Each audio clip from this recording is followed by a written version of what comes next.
What's got you down, lad? Well, you see, I'm a huge fan of the hit 2013 animated movie Turbo, but there's just nothing I can do about it beyond this. Well, I have just the thing for you. You do? Here, take this. Yes! Let's say it's around the 2000s and you own the rights to a popular piece of media, pretty easy to relate to so far, and you're looking for another avenue to make some sweet, sweet cash. Putting aside the obvious options, what is there you can do to squeeze more money out of this property? Well, there is one path you haven't considered, and that's today's topic. Licensed games, the games we all asked for, shut up. We've all had some sort of experience with these types of games, and I'm no different. Alongside my very first console, the Wii, I was graced with the presences of Cars Mayor National, Despicable Me the Game, and Club Penguin Game Day. This one isn't technically a licensed game in the sense that I'm talking about, since Club Penguin is already a game, making this more of a spin-off, but it has a real thick licensed game stench to it, so screw you, I'm including it. Now, there's a few different categories I'd break licensed games down into, but the kind my mind immediately jumps to whenever the topic is brought up, so pretty much any party I go to, are the movie tie-ins. You got a movie releasing that you know people are just gonna love? Well, then why not get a studio to develop a game alongside said movie, having it release around the same time? These games tend to follow the general structure and plots of the movies they're based on pretty closely, so hell yes, I don't need this anymore. These are the kinds that I had growing up, but in all honesty, I hardly even remember anything about them. I do have bits and pieces of this Cars game, so I know I played this one a decent amount, but I distinctly remember not being able to get anywhere in this Despicable Me game. Was this too hard for me to understand? Yup, it still is. Well, there's only one way to find out, I guess. Loading this game up, we're showing that it was published by D3 Publisher. Not a connection I thought I would be making today. Right off the bat, this game takes a very lazy route in delivering us our plot. It's just Gru standing there explaining that we need to get some rocket parts. All exposition needed is told to us in the past tense on this slideshow. They could have at least shown some scenes from the movie or something. Now, to be completely and fully honest with you guys, I haven't seen the actual Despicable Me movie in close to 12 years, so whatever this game tells me, I'm just gonna roll with. Okay, I get it. I'm a heretic. It's gameplay time, and we're immediately thrown into this tutorial explained by this guy. Here we're told in way too much detail how to play this game, from looking at the best shooting animation ever made, to learning how to take advantage of these yellow antibiotic pills. Throughout what I played, you'll be freezing, electrocuting, and inflating these poor bastards in order to solve a variety of riveting puzzles, such as, say it with me now, push minion onto button, roll minion at statue, and push minion up to button. Sure doesn't get much better than this. He's got a bit of an inflated opinion of himself, hasn't he? Shut the fuck up. Aside from the tutorial level, you'll mostly be going back and forth through these two locations. Those two locations being the Bank of Evil and Vector's Lair. Oh man, what's your favorite video game level? This one's mine. This game says it has 11 missions, and while that's technically true, it's more accurate to say there's 2 really long missions broken up throughout the game. Your Despicable Meter, or whatever it's called, haha, get it, even gets shared between all the missions of the same location. Now that begs the question, did they do this just so they could save on modeling some new assets or thinking up interesting and varied set pieces? Yeah. The actual gameplay you find yourself doing in these missions is honestly pretty dreadful too. You're equipped with your standard 2D platformer moveset, but the double jump here is really weird. You can only deploy up to a certain point in your jump, so in situations where you'd want it as a safety net, you just can't use it. You can't even adjust the height of the double jump, unlike with the normal jump, so it'll always just send you careening upwards. You're honestly just better off not using this thing. The double jump's not the only thing that's bad here. Aiming your gun sucks ass too.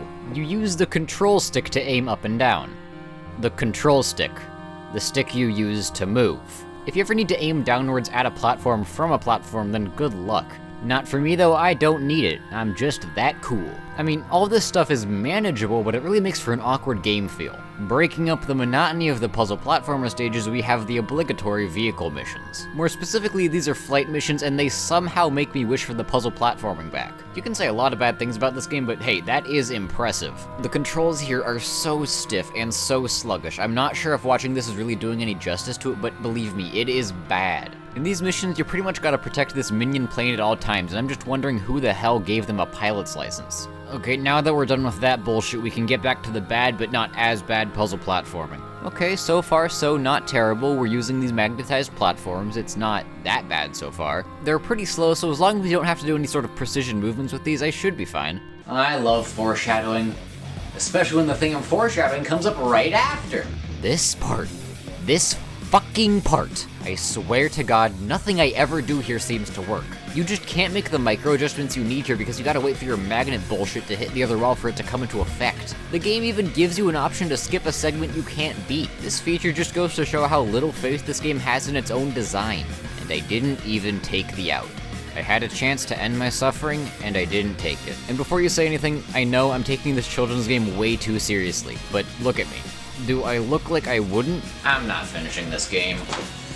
The time isn't right. So that's a brief look at Despicable Me for the Wii. Honestly, it's a pretty poor representation of licensed games, even the bad ones. I know there's much more tolerable ones that I could have picked, but honestly, if I had to be subjected to this as a kid, then you have to be too. But what's another game I can talk about? One that's not just decent for a licensed game, but decent for a game in general. Well, first off, why don't we try looking somewhere else for a change? Not there. Just looking around the internet, you'll see tons of passionate people reminiscing about these kinds of games from their childhood that still hold up today. Clearly, licensed games can be much more than just this. Although, I don't really have any of those games. I do have Bakugan though. Apart from the aforementioned movie tie-ins, an equally popular breed of licensed game are the TV show tie-ins. These tend to be released to capitalize on the success of a show as it's airing, or 20 years later if you're feeling stupid. For bonus points, make it horrible. Some shows got a ton of these, especially anime. There are 9 whole Bleach games on the PSP alone. Guys, I think we're good. I do have this Naruto game for PS2. I bought it specifically just to torment a friend who's a big fan of Naruto. Completely forgetting that I only had one PS2 controller at the time. I get nothing from this. Now it's just kinda here. Anyways, back to Bakugan. My battle against video games based on anime, based on plastic toys doesn't seem like it'll be ending anytime soon, so I might as well embrace it. Before I got into the game, I had completely forgotten that back when I was messing around with this game with a friend, we thought it would be really funny to turn off all the music and sound effects. So for a good 30 minutes, I just thought the game was either bugged or it just sounded like this. It really made for just the That's my skills talking! best moments. We never actually set foot in the story mode here though, so this is gonna be my first time. Goodbye, my Bakugan story mode virginity, it was nice knowing you. Right off the bat, we're told to choose an attribute or die, and I chose Darkest because that's the cool one, and I am cool. This game also seems to have a character creator, and that is pretty neat, I'm not gonna lie. I'd like you all to meet the most badass man imaginable. He's perfect. We're given some opening cutscenes that look pretty serious, but I'm sure this stuff will never come up again. Eat your heart out, Despicable Me the game. Oh no, it looks like these kids are bullying us. I wonder why. Time to settle things in a Bakugan match, just like any great political debate. This guy named Dan sticks his nose into our business and teaches us how to fight. And I got some thoughts on the gameplay here. I like it. It's not anything groundbreaking, God no, but honestly, for what it is, I got way more out of it than I was expecting. To start off a match, you and your opponent both throw down a gate card from your deck onto the field, which give varying bonuses to the different Bakugan that land on them, depending on their attribute. You and however many opponents there are take turns throwing down Bakugan onto the field, trying to get them to stick onto one of the gate cards that are active. This is honestly a pretty cool mechanic, adding a tiny hint of strategy here. You want to find out what attribute your opponent favors so you can play a gate card that boosts your Bakugan without doing much for the opponent. Don't get me wrong, this is nothing to really write home about, or at least I hope it isn't. You must lead a very boring life if it is. You can also just be a wuss, put 2 of your own Bakugan on the same gate card and claim it immediately. From what I've noticed, you'd usually want to shoot for fighting with your most powerful Bakugan on cards you're unsure of, while trying to get your weaker Bakugan to stand on cards you know the effects of, so they can have a better chance of defending if they need to, while also maybe trying to snipe a double stand on those cards. Hey, this game is actually making me think a little bit. Maybe this just lowered my standards. Although, one thing I decidedly do not like about this game are the little things you have to do to power up before a fight. There's a few different ones, but they all feel pretty pointless. Although I do kinda like how you get to move your Bakugan around trying to collect more G-power before it stands on a card. The arenas themselves in this game also have a surprising amount of depth and verticality to them, making it genuinely fun to learn the best routes to get the most G-power before you stand on a card. Why do I actually really like this game? Outside of battles, you can use the BP, no not Bay points you robbed off these poor kids to upgrade your Bakugan or buy more Bakugan in order to rob even more kids. Our society's gone to shit after they changed the national currency to BP. Wait, aren't Bakugan sentient? Why can you buy them? This game also seems to have its own unique story as well, which is also pretty neat. I only played to the 3rd tournament for this video, but here's what I gathered. Good old Hook-Nose McGee over here really wants to be a great Bakuganer, but he can't because he doesn't know how to buy things from a store. Then this Bakugan falls from the sky named Leonidas, and he's acting totally normal and not suspicious at all. Some of the other kids don't like him, while others welcome the lad, kinda like a frat house. Honestly, it's kinda making me wanna see where it goes, even if it is kinda basic. Well, that was way better than expected. Good job, Bakugan on the Wii. You're a pretty good game.